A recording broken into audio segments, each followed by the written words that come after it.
Okay, I got you guys.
ladies and gentlemen. For those that are able, could you please stand?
Good morning and welcome to the life celebration of Suzanne Coy. Please be seated. My name is Gary. I'm Suzanne's brother-in-law, married to her sister Lisa, and the family has given me the honor of asking me to host this morning's celebration of Suzanne's life. Before we begin, just a friendly reminder to perhaps turn off your mobile phones, although mobile phone going off might be quite fitting this morning. I'd like to begin this morning with a brief prayer. Heavenly Father, we come before you this morning in celebration of Suzanne. We know, Lord, she's in a better place, free of pain, full of breath. Help us celebrate, cry, laugh, and be present and not worried about what's after this or what's on tap for the weekend, but to truly be present in this special time of celebration. Amen. I've come to know Suzanne over the last 35 years.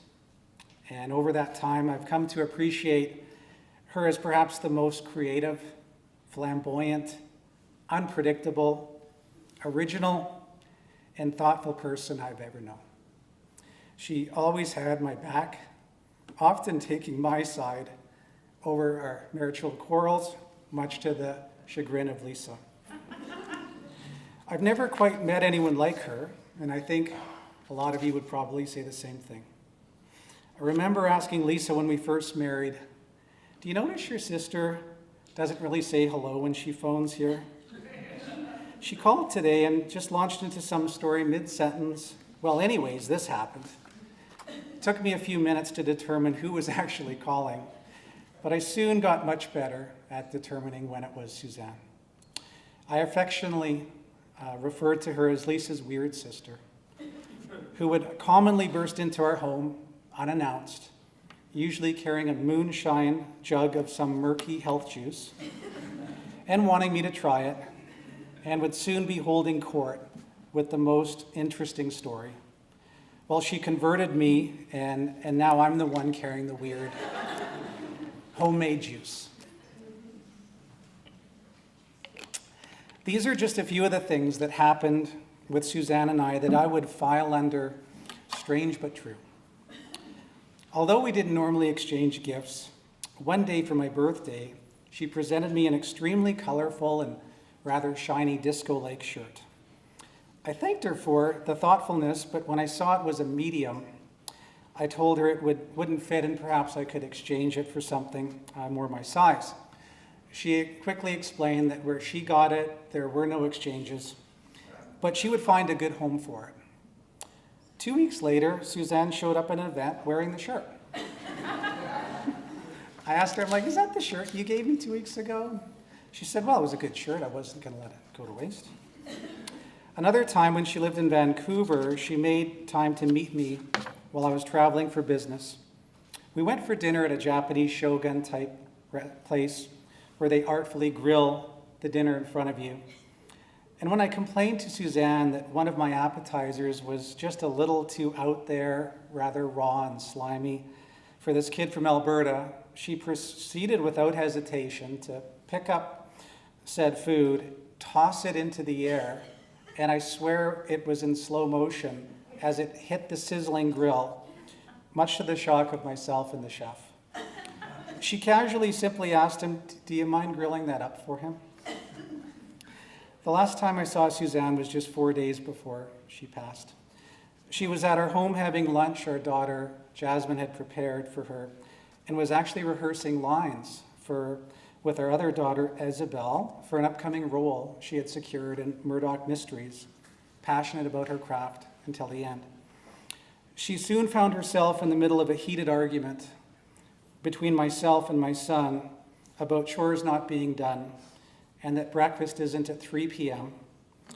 And she was like a soldier in a foxhole, watching these verbal bombs firing overhead between my son and I.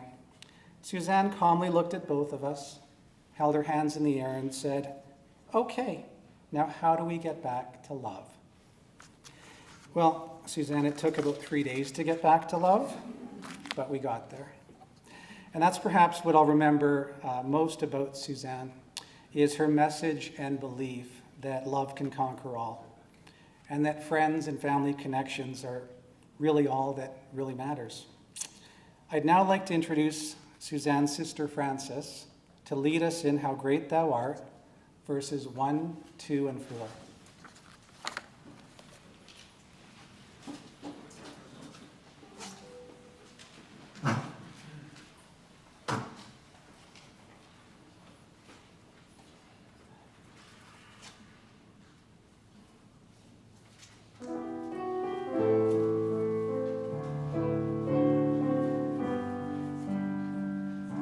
Lord my God, when I am lost and wandering.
Thank you, Francis.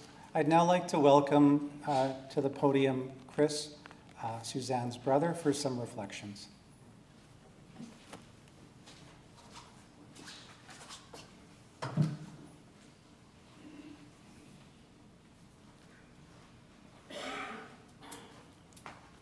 Thank you, Gary. Thank you, Francis. You did her proud. Friends, family, good morning. We are all understandably saddened to say farewell to our beloved sister today. Suzanne Kathleen Coy, actress, artist, poet, teacher, entrepreneur, caregiver, laughter therapist, and so very much more. Yes, it's true, we're grieving for her today because we miss her, but we're also celebrating because that is exactly what she would want us to be doing. So lift up your faces and see the joy and the beauty and the light that she left in this world for us.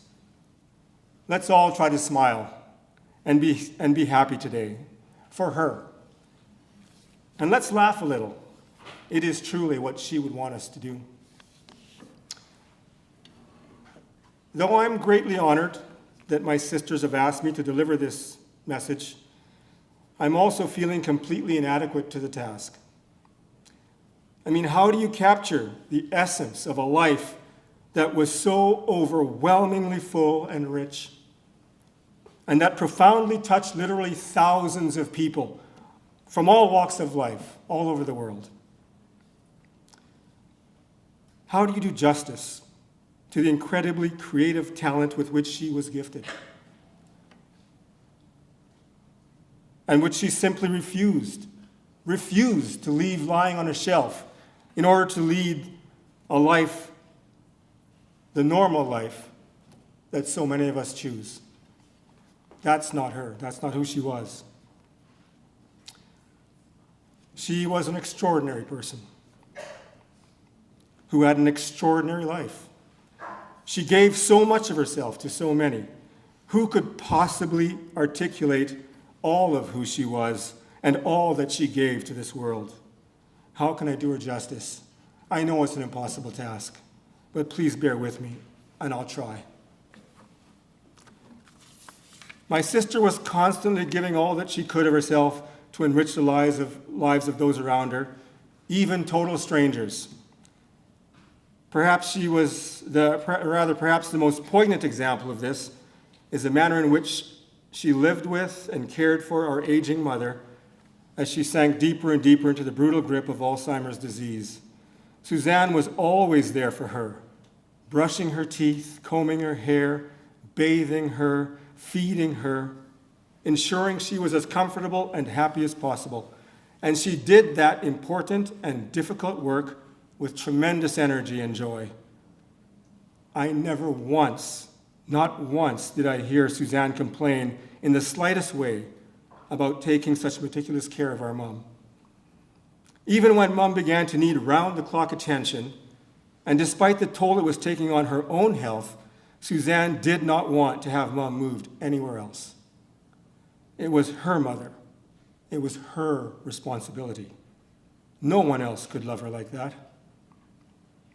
When she finally relented and let us move mom into a facility nearby, Suzanne still visited almost every single day of her life, brushing teeth, bathing, massaging, lovingly caring for our mother, who is still alive at 92 today.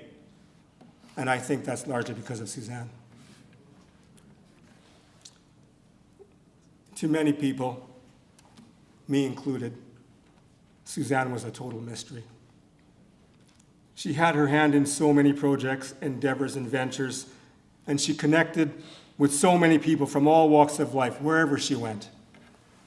I continue to discover her and to be amazed at the sheer volume and intensity of the relationships and activity in which she was constantly engaged. Suzanne, as she was called by those who knew and loved her, operated on a spiritual plane that some found utterly baffling and impossible to comprehend. I must confess that at times I have been one of those people. Only when I finally made the effort to put aside my preconceived notions and indoctrination did I begin to really see her and to understand her perspective. She simply refused to exist in the world of the mundane, refused to let ugliness and trauma or sickness or grief prevent her from recognizing the dazzling beauty and light and love inside of herself and in others. She radiated that wonderful spirit to everyone around her, even those who could not comprehend it. That was her tremendous gift to us and to the whole world. And I feel that spirit today, and that's what I'm saying. Let's all smile and laugh a bit. That's who she was. Even at the very end, when she could hardly breathe, she would not let that reality keep her from her mission in life, which was to enrich the lives of everyone around her. She was not focused on herself. She was focused on others. What a tremendous human being. What a magnificent soul. She was truly unique.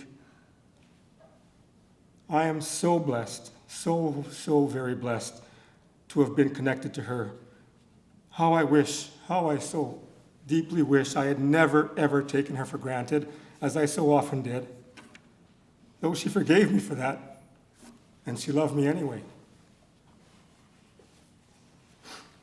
Suzanne, my sister, she was the master of love. Love was the only language that made any sense at all to her. Love and laughter and joy and light. And because of that, she was herself greatly and deeply loved by countless others. I'm sure there are people here who would agree with me on that one. Most people are lucky to have a few really good friends in their lives. Suzanne had many, and not just casual friends. As I said, she did not operate on the level of the mundane. With her, you had to go deep or don't even bother at all. Recently, when I read a message from one of those beloved friends who learned of Zan's transition to whatever lies beyond, I was overwhelmingly moved. Lisa Laluz, that friend, has managed to articulate one of the most beautiful aspects of my extraordinary sister. I am so humbly appreciative of her perfect words. I would like to read that message for you all today. From Lisa Laluz, for Zan. I was a single mother, broken in little pieces when I met you, Zan. I told you I had to leave Toronto because I was alone and couldn't raise my kids in a strange city.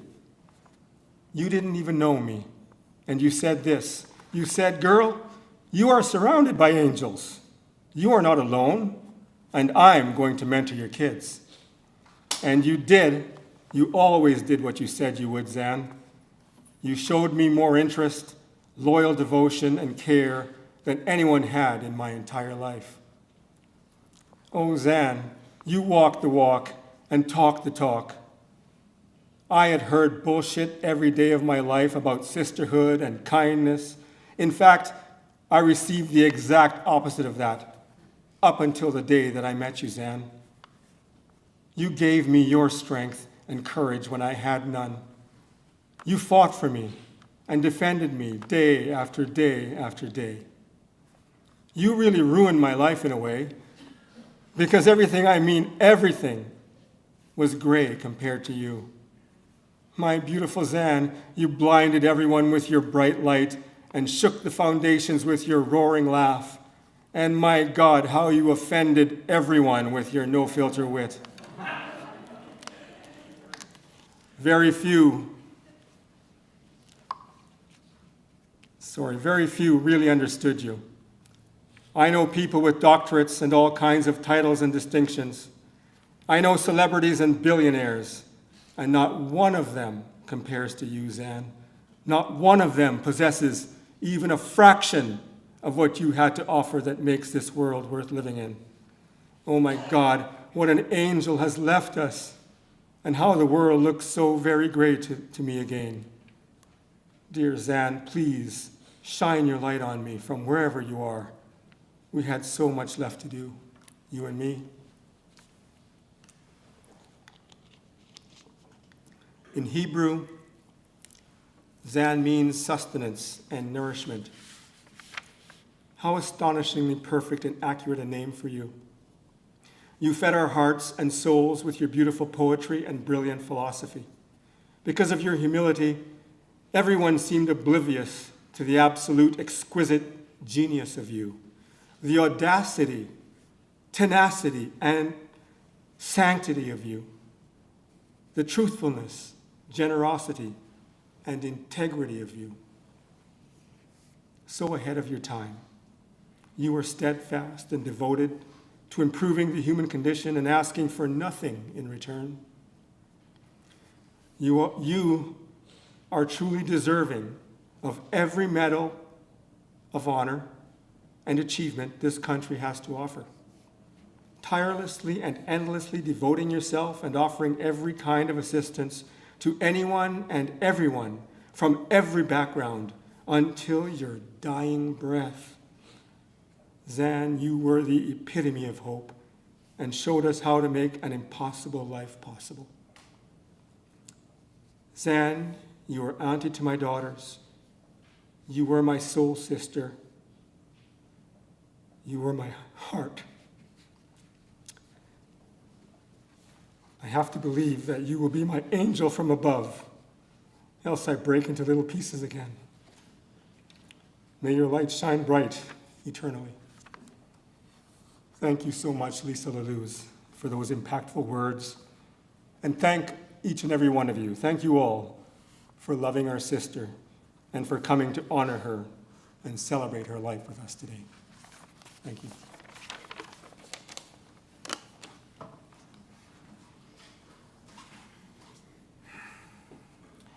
Thank you, Chris, for those incredible reflections and reminding us that today there's a place for laughter. I'd now like to welcome a very close family friend, Marta, to share a scripture.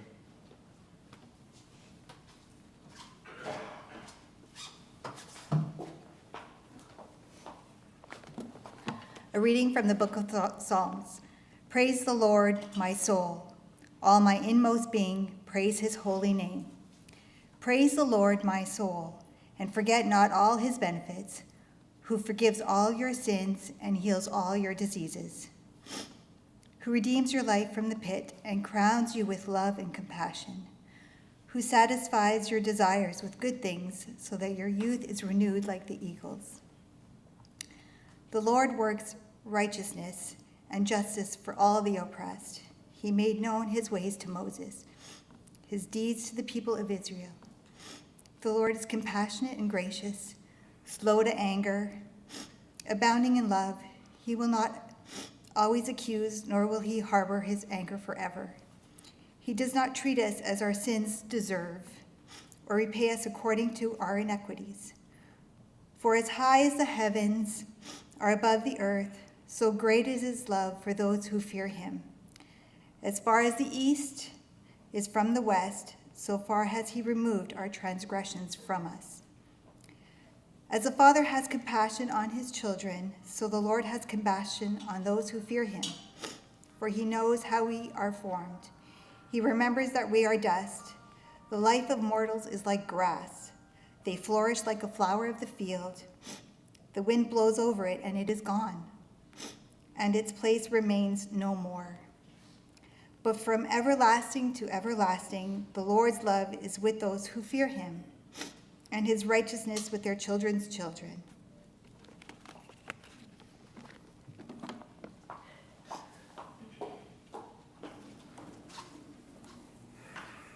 Thank you, Marta.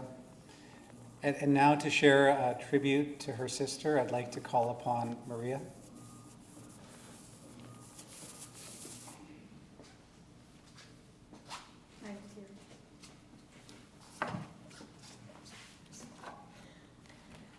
The creator of all that is whispered, "Suzanne, your earthly journey is complete. Come home." Despite her conviction of unfinished work, Suzanne's spirit heeded the call, leaving us with an unexpected void.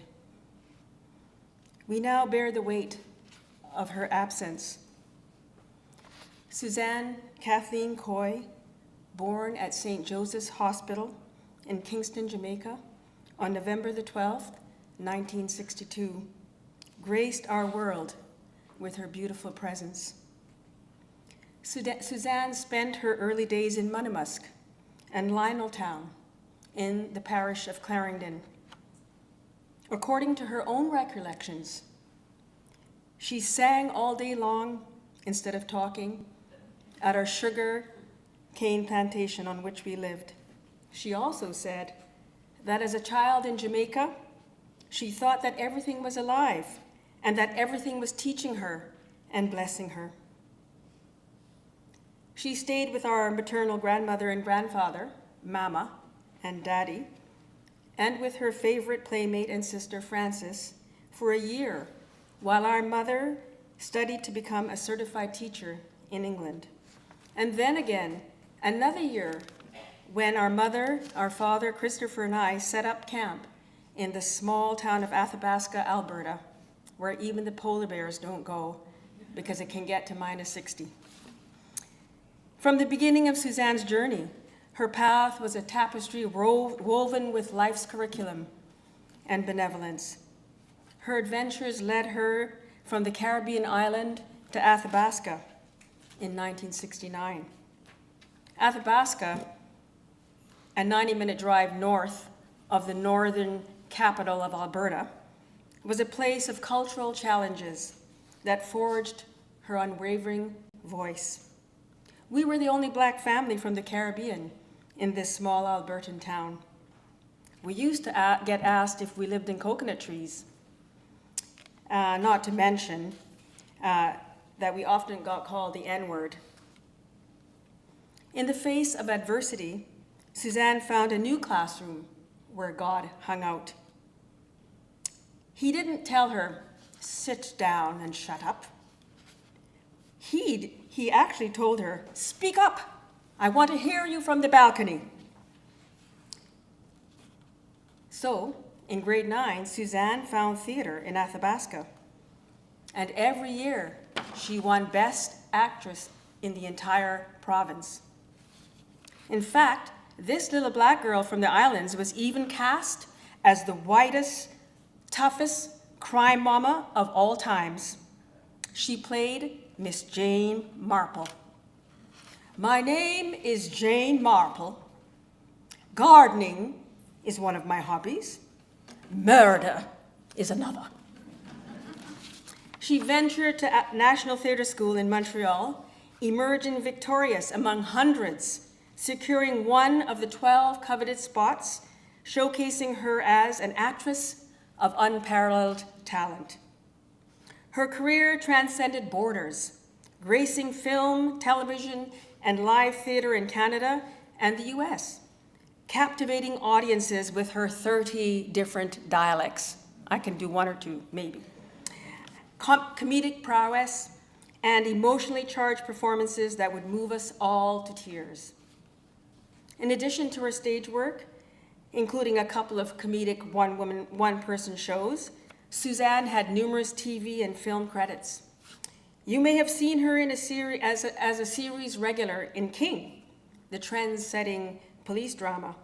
She was also a regular on CTV's hit sitcom, Dan for Mayor, along with the reoccurring roles both in CBC's Heartland and Global's The Kink in Your Hair. Beyond her artistry, Suzanne was a visionary, a catalyst for change.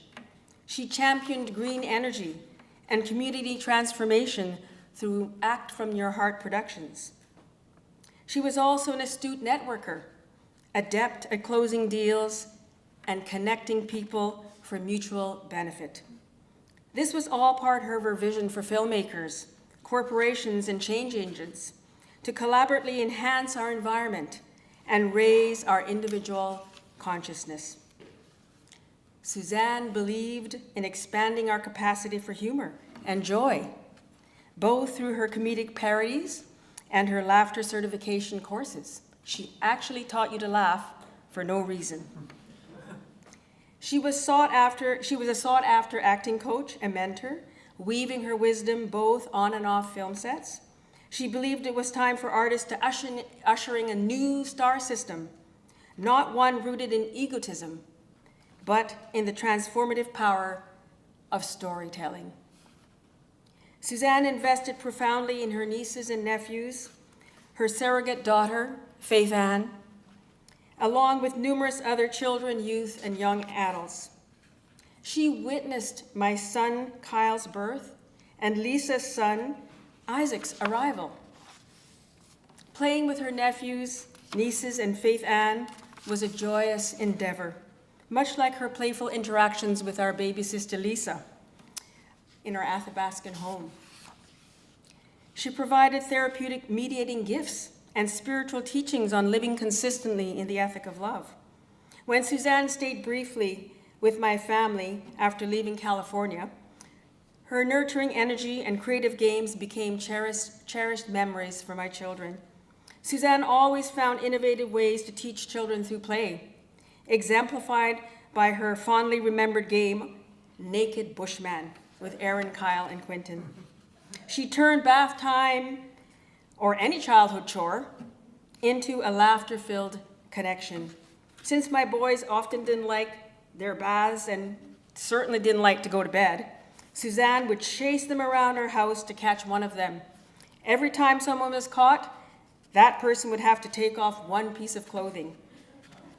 The game went on for at least an hour until all three boys were finally naked and ready to go in the bath. Another testament to Suzanne's profound ties was her creation of Love Town with our niece Jasmine. After the tragic loss of Jasmine's 3-month-old sister Desiree on May 16, 2002, Suzanne and my mother Phyllis united for 4 months to support Lisa and her family. My mother came from Jamaica. Suzanne left her life in California and came to Lisa and Gary's aid. From this shared grief emerged Love Town, a magical kingdom where love governed all actions. This therapeutic game originated when all the chaos and death and grief descended upon Lisa and Gary's home on the day after Desiree's funeral. Suzanne took Jasmine's little hand and they went upstairs. Jasmine's Beanie Babies, stuffed animals, very expensive, were co-opted into a purely imaginative, miraculous realm.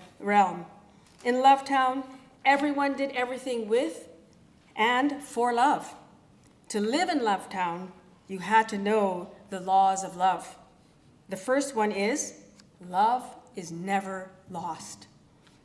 Although Suzanne has left the physical body, her love for us and our love for her is never lost. Suzanne's wisdom in times of grief extended to Faith Ann and her siblings Jan and Manuel after the love of their beloved mother at a very, very young age. Suzanne had been the mother figure for Faith Ann and her sister and her brother since Faith Ann was 4. If you ask any of the nieces, nephews, Faith Ann, any one of the countless other youth about Auntie Suzanne's loving nature, you would hear a myriad of stories of her tender attention, filled with kindness, play, affection, understanding, games, tenderness, and of course, laughter. More than this, Suzanne's relationship with her siblings, her extended family, close friends were soulful. Her visits with her sisters, cousins, sister friends, and of course, our only brother Christopher, were marked with intense intimacy. You could not stay superficial. You had to go deep. With the little ones, she did pretend. With the adults, she engaged in devoted conversations, went out to plays, movies, and restaurants, bought heartfelt gifts, no matter what her financial situation. Visualized us overcoming troubles, cooked delightful organic meals for her people, and even mediated disputes, asking us, how do we get back to love? Suzanne's care and guidance was unwavering. As a sister, Suzanne was heavily invested in loving each one of us. We had over a decade of annual sister retreats where we joined together every summer to live together. We engaged in exercise sessions, shared cooking and cleaning, genuine closeness with our mother and extended family, and of course, her sister friends and her brothers, her soul brothers. Over the last few years, we added Suzanne's best friend, Peter Van Riel, to our sister trips. He could tolerate us. Suzanne's camaraderie and friendship extended across all boundaries. Suzanne, a soulmate and kindred spirit to me, is deeply missed. We were the family's extroverts, advocates of inclusivity, and shared a love for acting. I think all of us did. Despite all our family's varied artistic pursuits in music and acting and elocution, Suzanne's courage stood out as she embraced her role as an actress, poet, and writer. She didn't take the safe route. She took the courageous route of following her dream, no matter what. And as she once expressed, I am the only one in the family with an unreliable profession. Suzanne stood beside me during moments of loneliness, offering solace during emotional struggles. She was the only one to join me for 3-hour workouts during my fitness fixation. Last year, we embarked on adventures to meet her mystical friends and healers. Last year, we had escapades to horse therapy, encounters with a laughing guru, Babaji, a transformative sweat lodge experience, and healing conversations with White Eagle, an indigenous leader, and his wife, Fran. This summer, we had planned to visit Alan, the nature man, before her passing. I think we wanted to take Quentin. Suzanne's journey was one of evolution within this dense 3D dimension and physical world. She has graduated from this earth school, leaving behind limitations of this world to reach new heights. Let us celebrate her life and her newfound freedom. We can honor her legacy by nurturing our creativity, embracing our intuition, and consistently fostering love's ethic, the ethic of love, and performing at least 3 random acts of kindness each and every day. To conclude, I'd like to share a Vietnamese proverb. Brothers and sisters are as close as hands and feet. Our words can't convey how profoundly we miss you, Suzanne.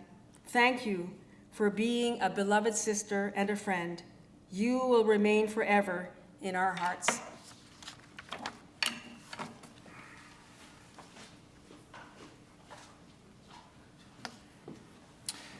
Thank you, Maria, for that amazing tribute to Suzanne, and reminding all of us that if you're ever looking for one of the kois, you can usually find them at my house for a couple of months. This next song, led by Francis, is called Make Me a Channel of Your Peace, and it's very special to the family. It was a song the family often sang in church and at home. Our Suzanne's mom or grandmother could be heard humming the song throughout the day. I'm going to join you in the audience as we're going to begin a brief slideshow celebrating Suzanne during this song.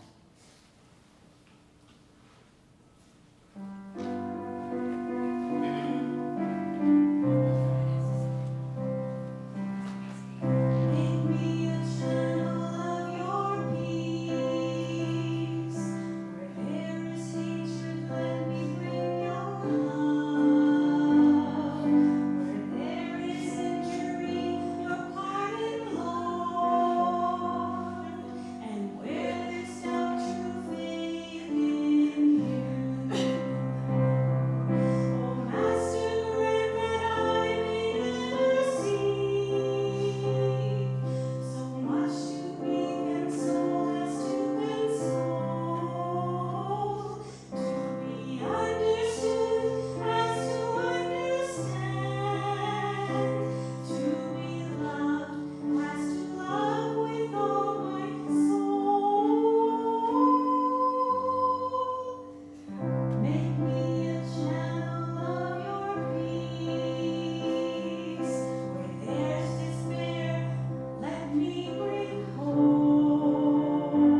Thank you, Francis. In a moment, I'd like to call upon Suzanne's best friend, Peter, travel companion, and as you heard from Maria, an honorary member of the Sisters Club, who's now invited to their annual trips, and I remain not allowed to attend. Peter?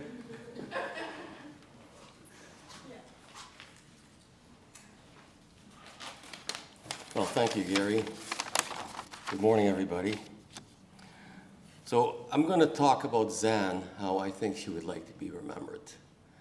Lots of funny stories and lots of laughter and good times. So Zan and I met about 10 years ago, and it was at a mining conference in Toronto. And as you already know, she had dealing with business-to-business connections, trying to make deals. And we met at a round table discussion at a Nigerian delegation, and I guess she liked my talk. And we exchanged business cards, and a few months later, Zan phoned me and talking about some sort of deal and this and that. And then we kept on talking and talking, and over time, you know, our friendship became inseparable.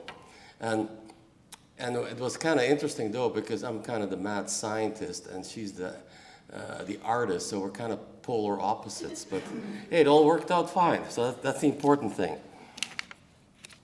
So as our friendship grew closer and closer, Zan proclaimed herself the minister of fun, and fun we had. And also she created the Never Done Before Club. So this brings us to all kinds of crazy adventures. Another thing is, my background, I'm Dutch and cheap, and Zan says, well, Jamaicans are cheap too. So we coined a new term, a Dutch-Jamaican deal. And boy, did we have many good deals. We all like good deals. So let's start with some of the adventures here. Our first adventure started with a balloon ride. For a Christmas present, my staff gave me some tickets, and I never had time to go on these balloon rides. I had them for years. And then I told this to Zan, and Zan said, oh, let's go for a balloon ride. Sounds good to me. So one thing about balloon rides, the weather conditions have to be perfect. And the first time we tried, everything was A1, the weather was perfect. We had a couple in our basket. They were saying, we've been trying for 7 years, and finally we got in. So Zan brought a lot of luck here. And so the balloon ride was awesome, except for the landing.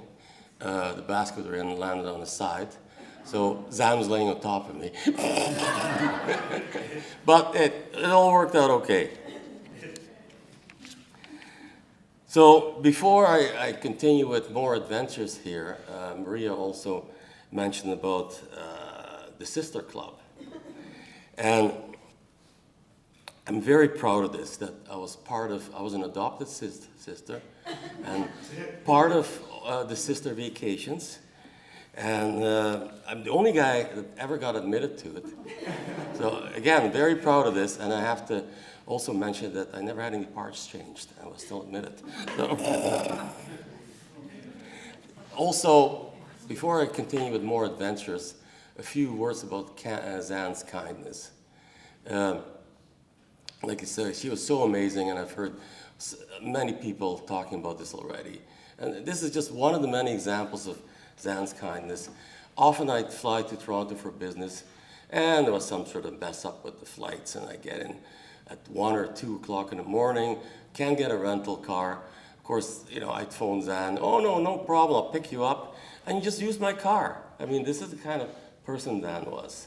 And I'm still having problems with the was and the is, because in my mind she's still here. But so I'm kind of mixing these two up here. So like I say, it was just amazing. But talking about more stories about Zan, I'll get into more adventures in a minute here. But when Chris mentioned how Zan is looking after her mom, and I had the pleasure of visiting her mom many times going with Zan to look after, well, she was looking after her mom. One day she decided, let's install a camera to see, make sure she's being looked after. And I should also mention, we ordered these cameras from Amazon. I also ordered one because my mom's also in a care home, and stuck it in her room. But you can also talk through the camera. So Zan was telling me she was watching her mom and a care worker looking after her. You can do this on your phone, and then you press a button and you can start talking. And this poor care worker jumped about 3 feet in the air, didn't know what the heck was going on. To this date, I haven't had the guts to do the same to one of my mom's care workers, but you know, this is Zan. So, another adventure story. Zan joined me. I had some meetings at the Dutch embassy in Ottawa. That's my other part-time job. And she said, oh, you want to keep me company? Oh, sure. So anyways, on the way down to the embassy, there was this place halfway down. I forgot the name of the place, but it puts a wrap on you with heated towels or rags or whatever you want to call it to lose inches. So we spent a day at this place, and at the end, I looked like a wet mummy, all wrapped up. And of course, Zan took all kinds of pictures. And then the following evening, we had a reception at the ambassador's residence and a dinner down there. Of course, the first thing Zan does, pulls out a camera, shows everybody these pictures of me looking like a wet mummy, all wrapped up. And, you know, she showed this to the ambassador, the consul general, everybody else. Everybody had good laughs. But that was that. So the next adventure happened. We were in Window Rock, Arizona, which is the main town of the Navajo Nation. I had some meetings with them looking at environmental issues related to uranium mining that happened on their land. And we had about we finished our meeting, had a great meeting, so we had about a 5-hour drive back to Phoenix, where we were staying. So Zan, somebody gave her a bag of these seeds. I forgot what they're called, but they were from India. And we were using these, you know, long drive, we had road munchies. And what we didn't know at the time, that they were a laxative. And later we found out, you're only supposed to eat 4 of these, and that's maximum. But no, we ate the whole bag. So what happened was, well, you can imagine what happened. I won't go into the details. There were many pit stops. And I've never seen Zan run so fast. I think I heard some sonic booms here behind Zan. So anyways, that was another adventure I had with Zan because of these seeds. There were many more adventures. So now talking about, we always love Dutch-Jamaican deals. So I was able to get a Dutch-Jamaican deal from Air Canada. I had this upgrade, free business class upgrade. As you know, Zan said, well, you would never pay for one, but one for free, what the heck? Why not? So Zan wasn't with me, but I was on the phone with Zan, so I got upgraded in business class, and it was dead silent. So I'm talking to Zan, and you know, Zan typically had a very loud voice, and everybody could hear her on the phone. And I said to Zan, the pilot is missing. She goes, then she made some sort of X-rated comment what the pilot was up to. And everybody heard that, and everybody just died laughing. So this was, no, the flight didn't start very boring. Now another adventure. Zan and I went to visit her cousin Regine and her husband Bruno a couple of times in Tahiti. Wonderful trip, wonderful times. It was, trips of a lifetime. But there was, at one time, there was a bit of an event going on, and there was this big room where people getting tattoos. So, because Zan being curious, oh, let's go and see what what's going on here? So everybody was getting these tattoos, and some of these Polynesian tattoos were kind of unique. And then there was this photo album full of people getting, you know, examples of tattoos. So she's flipping through this photo album, and she saw the backside of the naked guy with tattoos on his butt and everything else. So took a picture of it, sent it to all her friends, and saying, Peter finally loosened up, he got a tattoo. And needless to say, there were all kinds of comments like, oh, nice butt, this and that. So, like I say, Zan was amazing. We had such great times. But yeah, just a few closing words here. This world would be a better place to live if we had more Zans. And Zan, this is not goodbye. This is, we'll see you later. Yes. Thank you.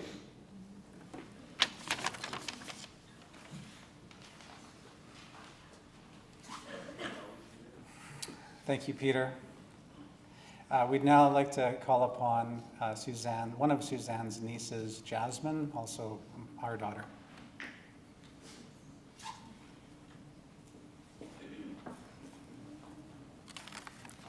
Hi, everyone. I first just wanted to say thank you for being here today. I know that many of you got in cars and trains and planes, and it just means a lot, so thank you. My aunt, our aunt, was very, very fearless in fashion. Actually, everything I'm wearing is hers today. Her closet worked like Mary Poppins' bag, overflowing with color and expanding into the back seat of her car, where she always had bags and bags and bags and bags and some more bags of clothes that were always on their way to someone. My family pretty much stopped dropping off at Salvation Army, and it would go right to her for sorting and distribution across the GTA, Vaughan, Pickering, elsewhere. And probably beyond if we're being realistic. Her efforts were definitely worthy of a tax credit.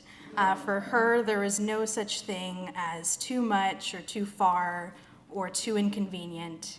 She lived in extremes and loved in great excess. She indulged my every fantasy. All her nieces, nephews, students, any kid she encountered knew the privilege it was to play with her.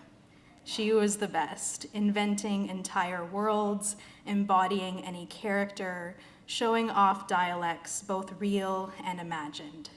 She was the one who would make us soup when we were sick, or cart home the turkey carcass after a holiday meal and return the next day with soup to share, or stew, and even, yes, turkey sushi. Well, that clearly was a one-time only experiment that she was willing to try. It didn't quite work, but there was nothing too weird for her. She championed my dreams completely. When I first expressed an interest in screenwriting, writing for film and TV, she was the one to bring stacks of scripts from her auditions for me to read so that the formatting wouldn't feel foreign.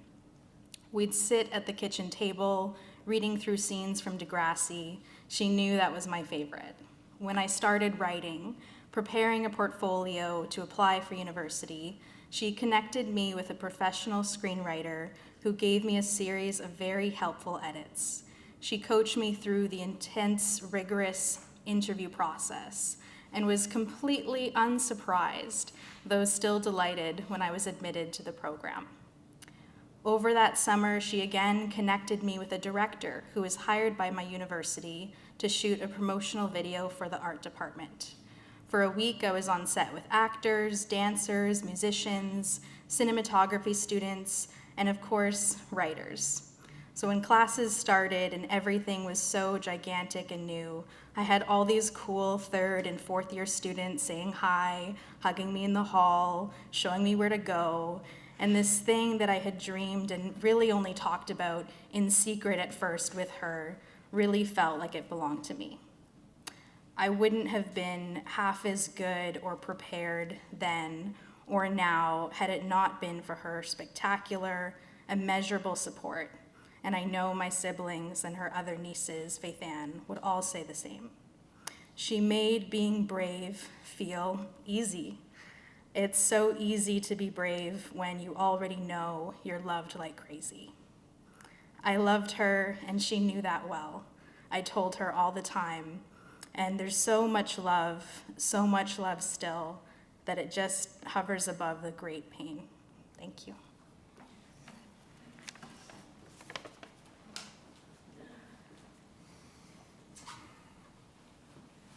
Thanks, Jasmine. I'd now like to welcome Faith Ann, Suzanne's surrogate daughter, for some reflections.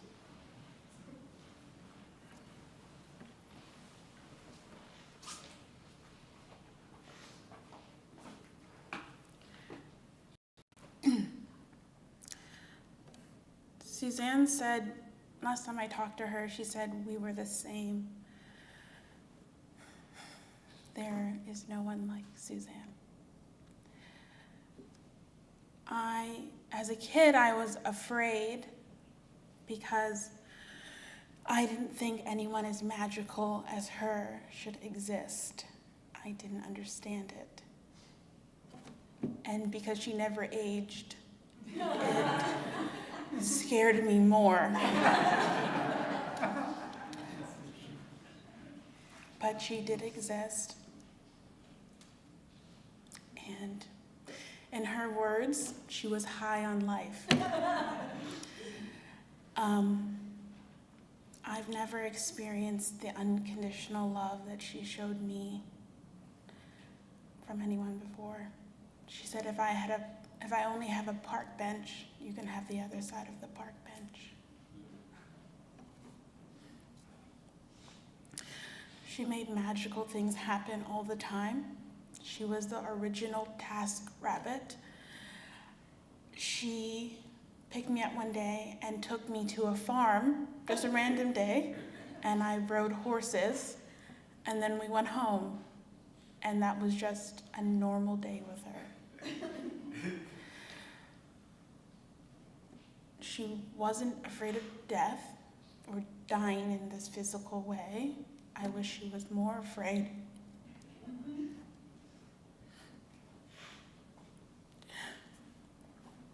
She was more afraid of living a life that was hers.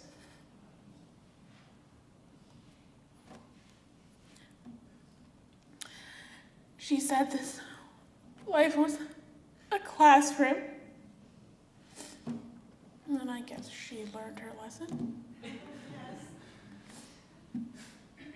I was afraid because she was so amazing, and now I'm afraid because she's not here.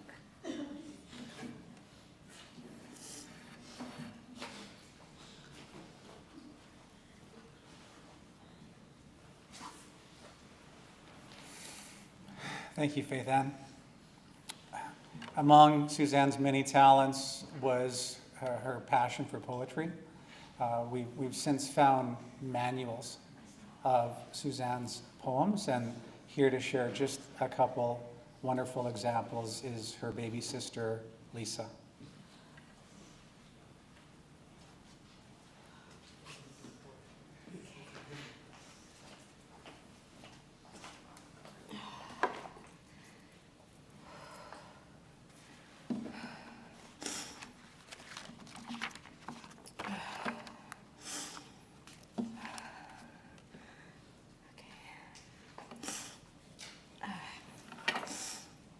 Divine Love by Suzanne Coy.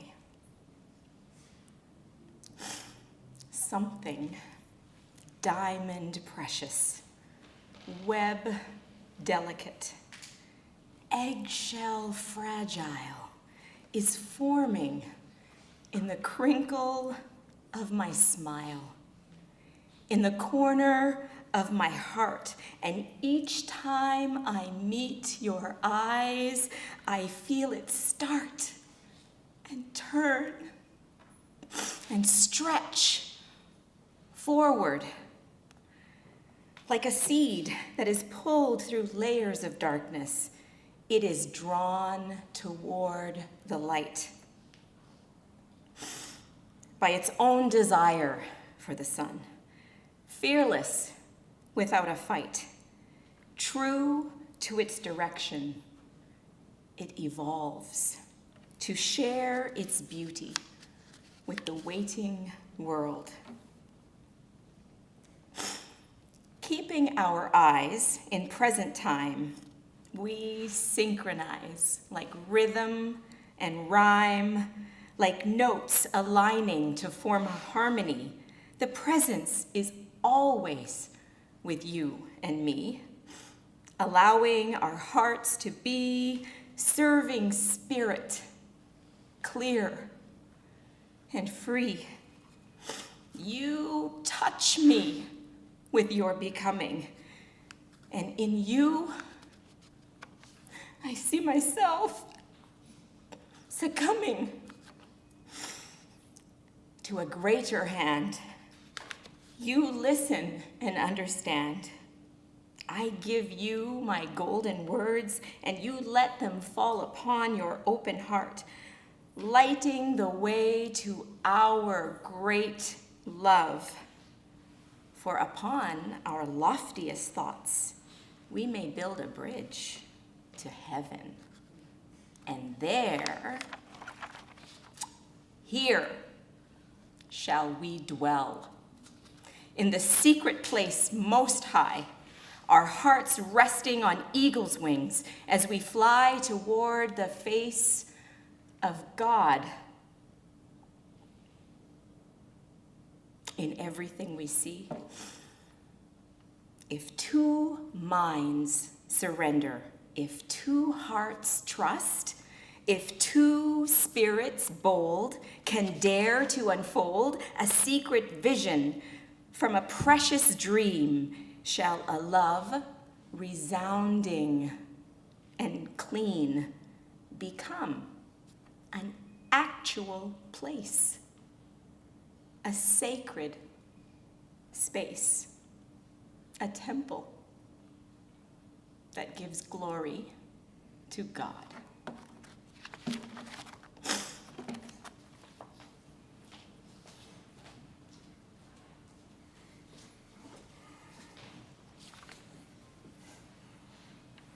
Thank you, Lisa. I'd now like to invite Suzanne's sister Frances back one final time to lead us in a song entitled Stones in My Path. This particular song, many of you will be familiar with. It's also a song that was an anthem that Suzanne would often sing to others, especially her mother, as she so dearly cared for her. Frances? Also ask the wonderful staff here to resume the slideshow during this final song.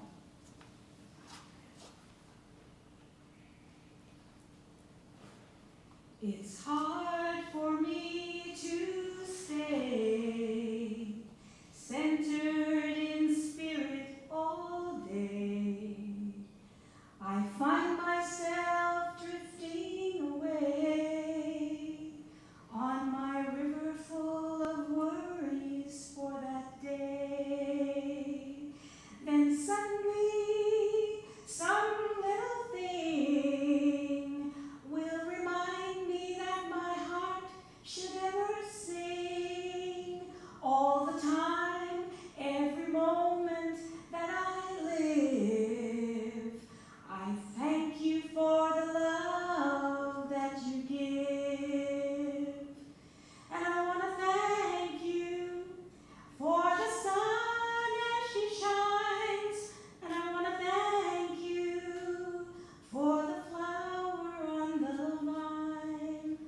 I thank you for the stones in my path today, even the ones in the way. Sometimes I see the rocks in the road, and I wonder why I carry such a load. I wonder why we're limited by fears, and why we have to bathe our ourselves in tears. Then suddenly I hear your voice telling me that the fear is my choice. And you remind me that the struggle and the strife make up much of the learning part of life. And I want to thank you for the sun as she shines, and I want to thank you for the flower on the vine, and I thank you for the stones in my path today, even the ones in the way. And I want to thank you for the chance to give, and I want to thank you for the chance to really live.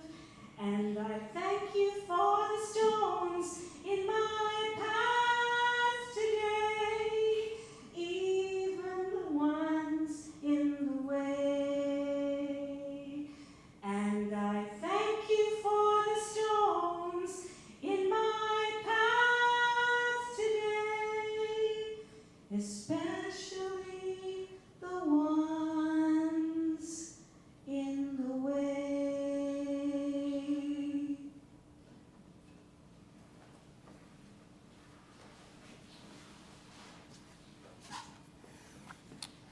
Thank you, Francis.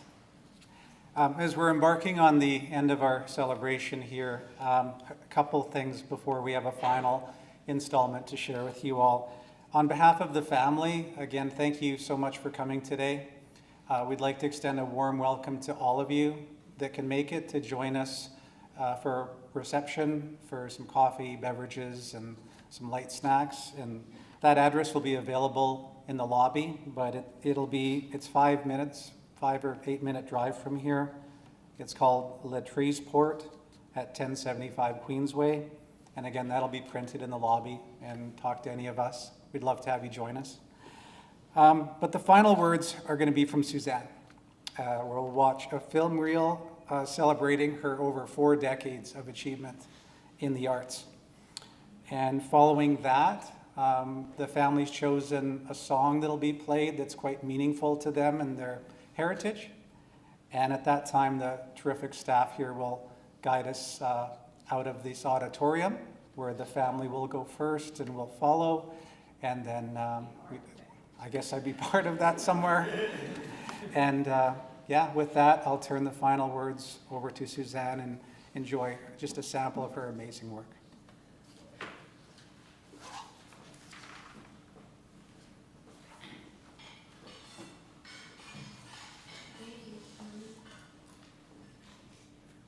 What's wrong? Dana, I need to speak with you. Okay? Stop. It's about Tracy. I know she hasn't been eating yesterday, but she still loves your cooking. The problem is not the food. I don't think she's well, mentally. I'm sorry to be the one to tell you this. And I'm so sorry for Tracy. Carmen, you don't know what you're saying. But she's doing things. Trying to turn people away from you. What things? What people? What? She's a little moody lately. She's a teenager. Hey, this is not something new. She loves you. Very much. Too much.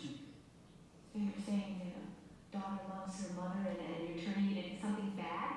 I think she gets jealous when it seems she must share you with anyone else. She needs help. She's not well. Maybe we should have seen it before. Like when Mr. lost us. No. Stop it!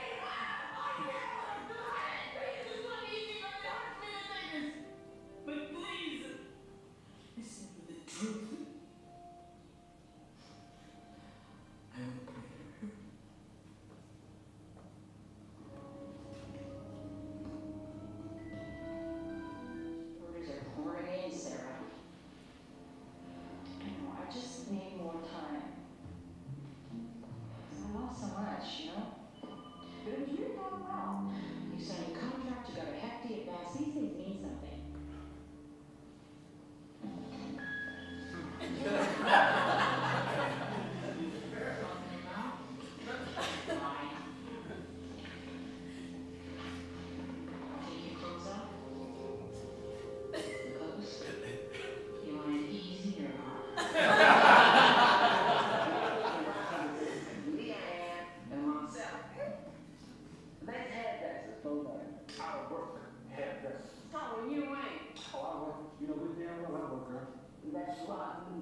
I come from in Central Point, there's white and there's colored right next to one another. On the road, that's the way it is, girl. How do you know that? Virginia, an office, in a toilet, and don't say God. Right here, right here. I recognize the evil. I say the evil. Ted Ransom's home in Key West. For 2 weeks you've been telling us that Mary Corelli had no motive for murder other than self-defense. Now we've got a motive. To conceal that she already committed perjury before the United States Senate. Obviously, Ransom was blackmailing her. The tape is inadmissible, so as far as the jury is concerned, you still have no motive. And if this tape finds its way to the press, I'll nail you to the wall. I can certainly understand why you want those tapes concealed. Enough, both of you. What I want to know is what this tape's doing in a court of law. This tape explains why Mary Corelli killed Mark Ransom. No one can say it isn't relevant to motive. No way. But without this tape, the court proceedings will be a mockery of the truth. And determining the truth is or should be our ultimate purpose. It's about justice, counselor. There's a psychiatrist's patient privilege in the state. You made us sit here and listen to this woman's secrets, which are protected by law, without an argument worth making for getting this tape in. Now, do you fathom how this court feels about justice? Yes. Thanks. When you called, you said that you were closing the file. Does that mean you found the killer? I don't think so. Tell me, how did you come to the care of empty sons in 1980? Well, I was real handful. I kept running away, stealing. My parents threw me out. I was 14. I moved in with a guy who was 26. I got busted. The cops brought me to Sunny's. Why'd you bust him? Training tricks. Did you take her on a line? Oh, yeah. I hated Sunny. Well, yeah. And one minute life was an endless party, and the next I was washing her floors, ironing her sheets. To see the on the street, he looks like a bum. Most certainly.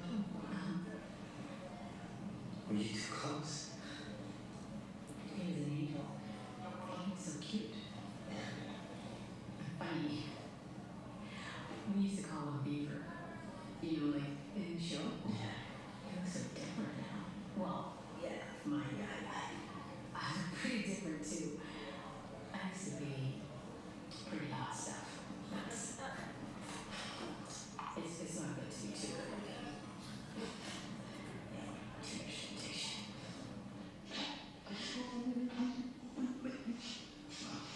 Casey is really good spirits. I think the other class is kicking soon. I'll get another right next week. Oh, that's it. Thank you. I was so worried. I appreciate it. Hi. How you doing? Did you have antibiotics? Is he okay? Well, he woke up with this horrible cough that's kind of going around the shelter. Yeah, well, it's so cold. I mean, I can bring some more clothes from home and some decongestant too. Everybody at James has the same cold. Yeah, I gotta put him down for his nap. Yeah, listen, I'm sorry I haven't let you know what's been going on. Oh, that's okay. I mean, it's not like I told you that I would let you know, and I haven't.